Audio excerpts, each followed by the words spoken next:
Welcome back to another comparison video. In this video we're going to be looking at principal ballet dancers at the Royal Ballet. So the other week I was talking to a friend of mine who wants to go and see Mayerling that's on at the Royal Ballet soon, and she wasn't sure which cast to pick because she didn't really know how the principal dancers compared and which dancer she would prefer to see. And so that made me think it might be helpful to do a video just talking about how I think these principal dancers compare and what I think makes them unique and really special to watch. So I'm not covering all of the principal dancers cast in Mayerling this year.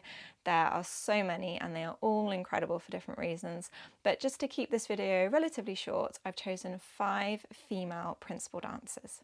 However, if you would like a comparison on the others, let me know in the comments and I'll do a part 2. Starting off with the legendary Natalia Osipova. I've talked about Natalia in previous videos. She's just an incredible dancer and really known for her explosive, dramatic performance. So Natalia trained at the Moscow State Academy of Choreography. She worked at the Bolshoi and then she moved to the Royal Ballet. She's particularly known for her very explosive jumps. She gets such incredible height in her jumps and they are so powerful. She's very strong at turning as well, particularly very fast turns. And she gives such wonderful emotional intensity and dramatic commitment to every role she does. I think she particularly shines in roles that are either very dramatic or that are playful, like Odile, where she is mischievous. She takes a lot of risks and she really pushes the physical and emotional side of the role. Watching Natalia is always thrilling and it feels almost slightly unpredictable. You're never quite sure what she has up her sleeve, so you're always on the edge of your seat watching her, which can feel really exciting as an audience member. If you have the opportunity to watch her, expect passion, high drama, a sort of visceral energy, and a very exciting performance. Moving on to Melissa Hamilton, so quite a different dancer even though she has had some Russian training. So Melissa is Northern Irish. She went to Elmhurst for a bit. She was a few years above me, but I do remember seeing her around the school. She was also trained privately by Masha Makhmedov, who is Irek Makhmedov's wife and Sasha Makhmedov's mum. Sasha, who's had an amazing career with Dutch National Ballet and San Francisco.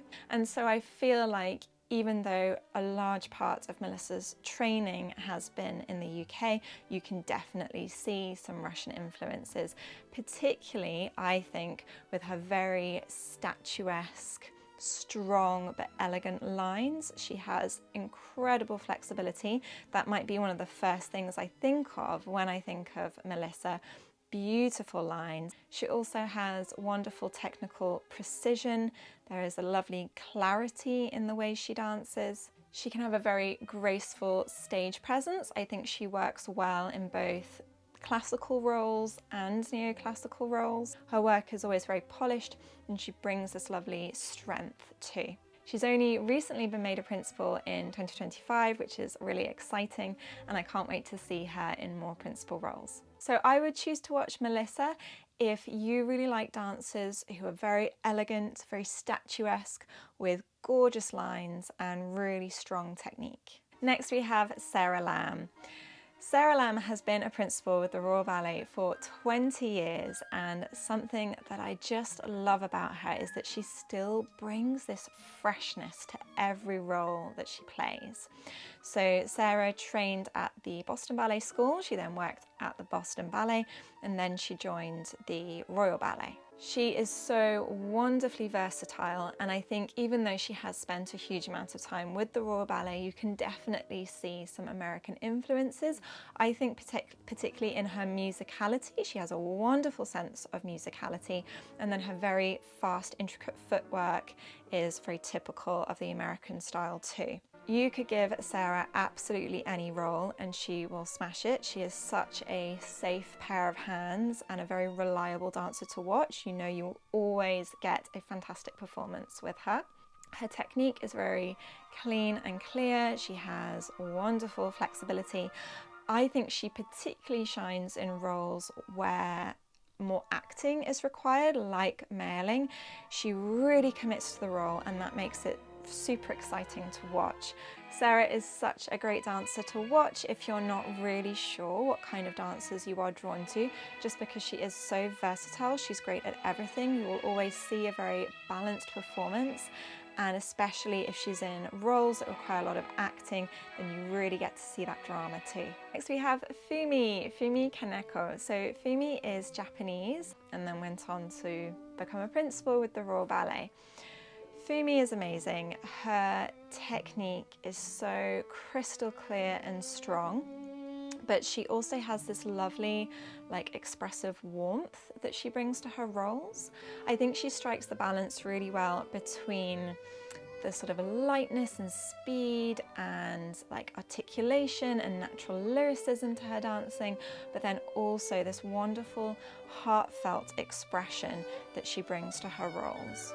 She makes everything look so easy. She does it with such grace and elegance. Even though she is of course great at both classical and neoclassical roles, I think Fumi really shines in the classical roles just because she does everything with such ease and grace. She makes everything look effortless, which is even more impressive with the classical roles where the choreography can sometimes just be that much more technically demanding. But then in ballets like Mayerling, where there is huge drama and the dancers are required to really push their acting ability, I think she makes her character feel so relatable. You're really drawn in to everything that her character is feeling. She has this amazing empathy that she brings. And finally, we have Francesca Hayward. Frankie is such an amazing dancer. I think she really shines through with her acting ability. She is an amazing actor. She brings huge expression and drama to her roles. She's very versatile. She is great at the classical ballets, but for me, I think she really shines in the more neoclassical roles just because usually there is a bit more acting required, so she really gets to show off her skills even more. She has this incredible radiant presence that she brings. Like I said, she's great with narrative ballets and she has a wonderfully expressive musicality. What I love about Frankie is that everything she does, she makes it look spontaneous and fresh in the moment, which is so difficult, especially when you've rehearsed a role over and over.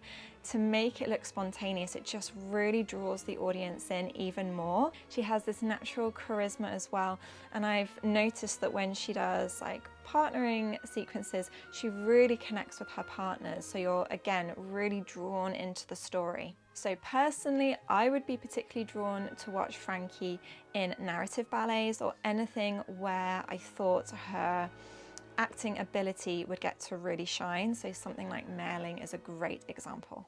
So that's a quick summary of these 5 incredible dancers who are all mesmerizing but in different ways. I hope you found it interesting and it will help you to choose which cast you want to watch in the future. Like I've said before, these are just my personal thoughts and opinions. If you feel differently towards these dancers, I would love to hear from you in the comments as long as it's respectful. And like I said before, if you would like me to do a part 2 on some of the other principals, particularly some of the male principals at the Royal Ballet, let me know. Don't forget to like and subscribe, and I'll see you in the next video.